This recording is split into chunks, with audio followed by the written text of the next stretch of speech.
Je vous invite à écouter et à signer la pétition pour la paix dans l'enseignement spirituel. Hier, j'ai commencé à écrire comme je le fais souvent et ça m'a mené à un endroit que je n'aurais pas pu imaginer possible. Et voilà que ça me pousse à faire ça. Et en même temps, c'est ouf. Et en même temps, il n'y a plus d'enjeu ici. Et plus de limites à suivre. Donc, je suis cet élan irrépressible, étant la première à en être scotchée. Après une discussion auprès de la machine à café Facebook, ce lieu où on papote dans les commentaires sous les posts, on parlait de la discorde dans le milieu non-duel, où certains sujets, comme la manifestation consciente, sont pointés du doigt, car ne pouvant pas être associés à la réalisation spirituelle et qui sembleraient très égotiques. Voilà ce que j'ai écrit.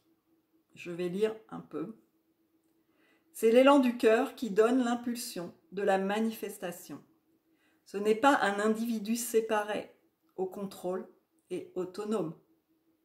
Il n'y en a pas. Quand cela est vu, comment pourrait-on même lancer cette accusation étant donné qu'il n'y en a pas?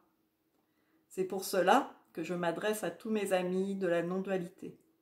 Parce qu'ils peuvent, eux, au moins comprendre et accepter l'idée, même si ce n'est pas reconnu comme vraiment vécu, que cette entité corps mental qu'on appelle communément moi n'est pas séparée et est comme régie ou rêvée par un truc plus vaste, la totalité. Ça a toujours été créé à partir de ça. Et si je me déplace dans le monde en tant que cela, je ne mets pas les résistances et les fausses croyances qui vont amoindrir ou barrer la route à mes élans de vie, qui ne sont que la source en mouvement d'expansion.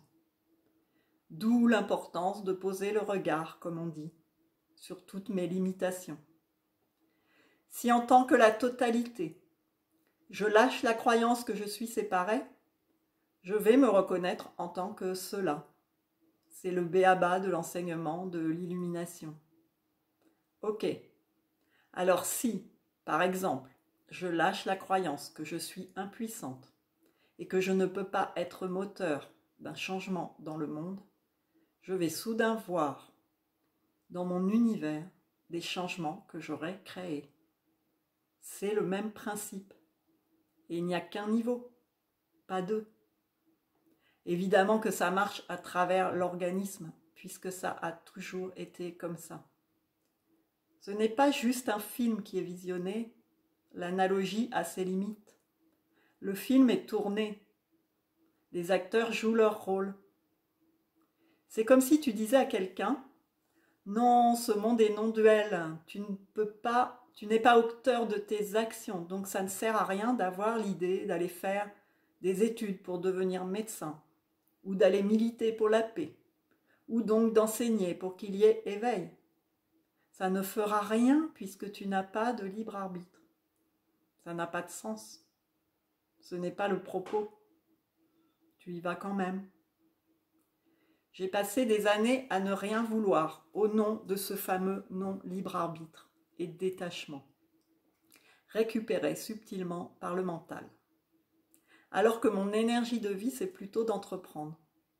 Donc je bloquais ce flux. Et effectivement, il ne se passait pas grand-chose.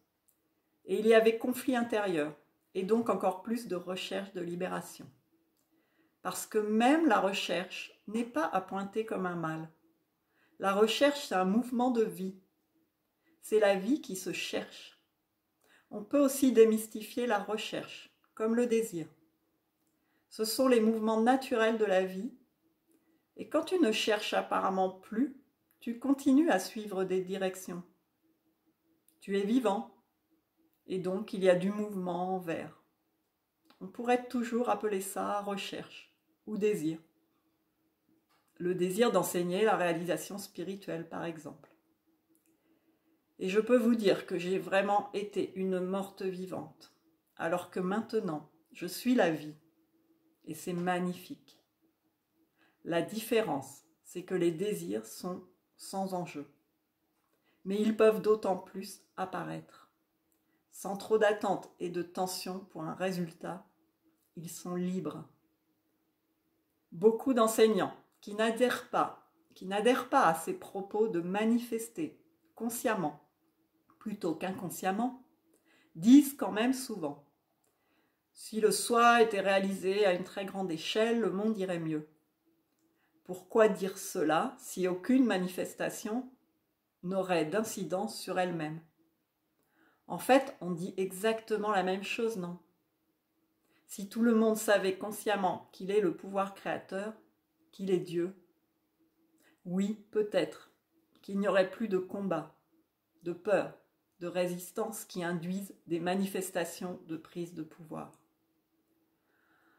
En vrai, je n'en suis pas certaine, car je suis perplexe quand je vois que même les enseignants spirituels se livrent des guerres de savoir qui a raison. Peut-être que mon espoir que l'humanité sorte de ce niveau inconscient et souffrant est une utopie.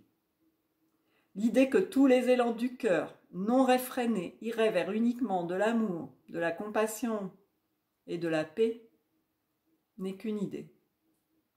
Pour l'instant, ça ne se reflète pas, même dans le monde spirituel, qui se critique mutuellement.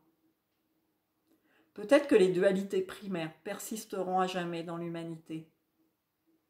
Qu'il en soit ainsi. Moi, tout ce que je veux, ce n'est pas avoir raison, c'est m'amuser. Avec vous, avec toi, avec moi. Il n'y a que moi. Si les non-duels arrêtaient de se défendre, de pointer que ce n'est pas ça, et avaient tous envie de co-créer dans le cœur.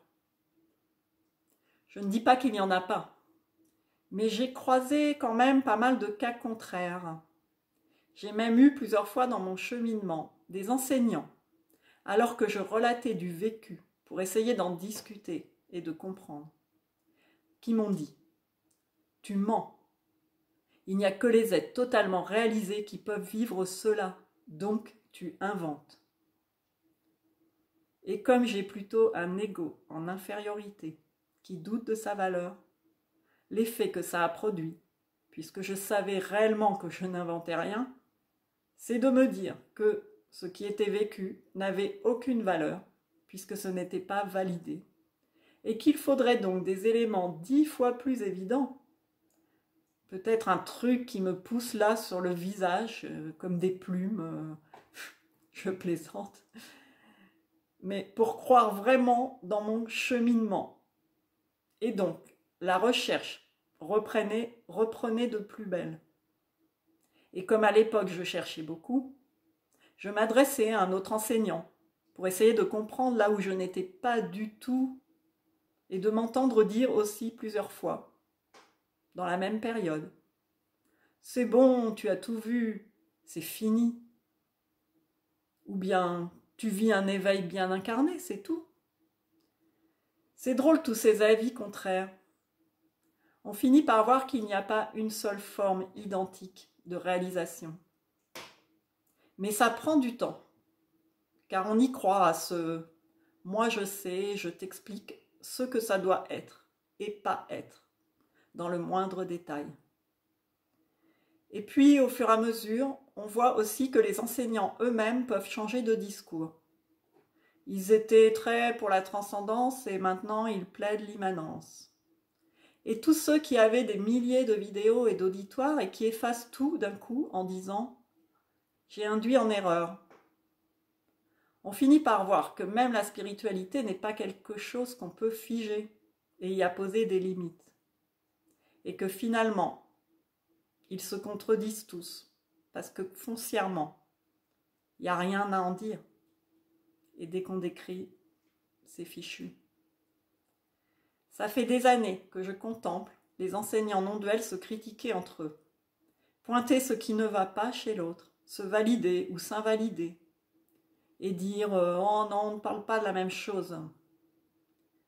Alors, au lieu de manifester comme j'ai pu le faire auparavant, d'être victime de cela, de montrer du doigt cela, d'être irresponsable de cela, et tout le touti, car certes, cela apparaît dans mon monde, donc je le crée.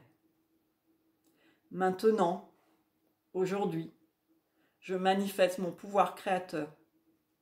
C'est comme si Dieu se dit à lui-même: est-ce que vous voulez signer la pétition pour la paix dans les enseignements spirituels? Signe ma pétition pour la paix des clochers. Fini les guerres de religion. Montrons l'exemple, nous qui savons que nous ne sommes pas séparés. Tu n'as qu'à juste mettre le mot paix sous ma vidéo. C'est le moyen le plus simple qui m'est venu. Je ne cherche rien à gagner présentement. J'ai réfléchi un moment si je pouvais mettre ce message à un endroit plus neutre. Mais non, aucune idée m'est venue. Et en fait, ce n'est pas grave si ça passe par moi. Ce n'est pas personnel. Je n'ai pas grand-chose à vendre, si ce n'est d'aider et d'accompagner, parce que c'est le chemin qui se présente à moi, naturellement. Et c'est ce que je fais de mieux. Mais ce n'est pas le propos ici, car je n'ai pas d'attente de résultat, parce que je suis déjà la complétude même. Je me laisse seulement inspirer, et comme j'ai décidé de ne plus vibrer le jugement et le combat, c'est cet élan qui est arrivé jusqu'à moi sans aucune anticipation. C'est un grand cri du cœur plutôt qu'un sempiternel coup de gueule. C'est la vie qui se parle à elle-même. Je veux juste contribuer, parce que les gens sur le chemin, ça ne les aide pas ce combat les uns contre les autres, et toutes ces invalidations de ce que devrait être l'expérience de chacun. Et oui, après l'éveil, il y a toujours la colère, le jugement, le pouvoir. Mais alors, ne faisons pas croire que cela en est autrement, tout en continuant à blâmer et à chercher à avoir raison. Ça manque de congruence. Et au niveau plus vaste, c'est la conscience source qui continue à se séparer. Donc, restons dans le cœur au lieu de cliver les expériences. Si ça sert plus la personne en souffrance, plutôt que de servir des égos spirituels. Si ça te parle et que tu suis les enseignants spirituels et que tu aimerais qu'ils cessent la confusion en se critiquant les uns les autres et en disant « là, c'est pas ça », alors que tout est ça. Ou si tu es enseignant et que tu as vu que tout est le sans forme qui prend toute forme, y compris toi, et que toute forme de réalisation est possible. Écris le mot « paix » sous ma vidéo. Et rappelle-toi surtout, et montre l'exemple, en cessant de cliver méchamment, avec un air supérieur ou suspicieux, ou en le faisant avec un air condescendant. Le pauvre, il n'a rien compris. Oui, je l'ai tellement vu que ça m'a fait nombre de fois douter de la bonne foi de tout ce parcours et de leur réalisation. Parce qu'on nous dit que le résultat, c'est un détachement. Bien sûr, tu as ton regard, tes réalisations, tes vérités. Tu peux comparer, tu peux énoncer des arguments. Mais tu n'es pas obligé de pointer systématiquement que tu as raison, que l'autre n'a rien compris et qu'il n'est pas assez réalisé. L'autre, entre guillemets, il est là où il est. Il faut de tout pour faire un monde. Et si tu es conscient de la totalité, arrête de rejeter ainsi une partie de toi, avec ton arrogance spirituelle. Et fais circuler cette vidéo. Partage-la à tes amis spirituels. Envoie-la à tes enseignants préférés. Et aussi à tous ceux qui n'accueillent pas la facette que tu es dans ce diamant qui brille de millions de feux, y compris quand il se retourne sur lui-même. Toujours différent. Comme Martin Luther King, hier, j'ai fait un rêve. Qu'une fois, au moins, on soit tous solidaires que notre but, ce n'est pas d'avoir raison, même sur l'éveil, mais que c'est juste de nous exprimer en tant que cela, et peut-être de contribuer à plus de conscience, d'amour, de joie et de paix. C'est tout. Et comme diraient ceux qui défendent le non-libre arbitre comme un concept absolu et un dogme, je n'ai pas eu le choix que de faire cette vidéo. J'aurais pu ne pas avoir le choix de ne pas la faire. Et pourtant, je la fais. Comme vous n'avez pas le choix d'avoir la croyance qu'on ne peut pas changer le monde. Évidemment, on ne change pas le monde, alors qu'on est le monde. On le crée. Donc, on verra. Elle a juste le mérite d'exister, cette vidéo. Elle est née d'un jaillissement. Je n'aurais pas pu calculer un truc pareil.